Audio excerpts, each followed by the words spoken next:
Welcome to Kenton Teaches. Enjoy the video. You'll start by matching the sequence to your footage, which prevents unnecessary real-time scaling and decoding. Then, enable GPU acceleration in Preferences.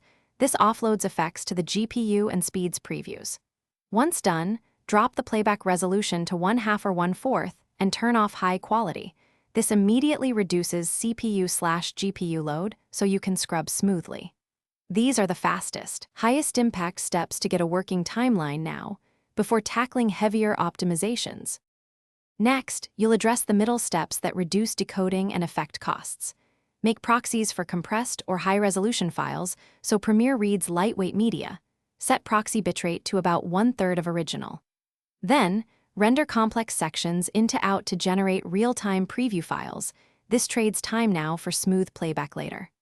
Also, disable or pre-render heavy effects like lumetri or warp stabilizer. Exporting those parts as intermediate files avoids constant reprocessing while you edit. For final polish, clear the media cache and conformed files to remove corrupted or bloated caches. Restart Premiere and verify improved playback. Make sure your source drive is fast enough, that you have adequate RAM, and that GPU drivers are current. Thermal throttling or old drivers can cause stuttering. If lag persists, disable effects one at a time to pinpoint the offender, then pre-render or replace it. If nothing helps, re-import a short test sequence to confirm whether the project file is the root cause. Thanks for watching. Please subscribe if this video was helpful.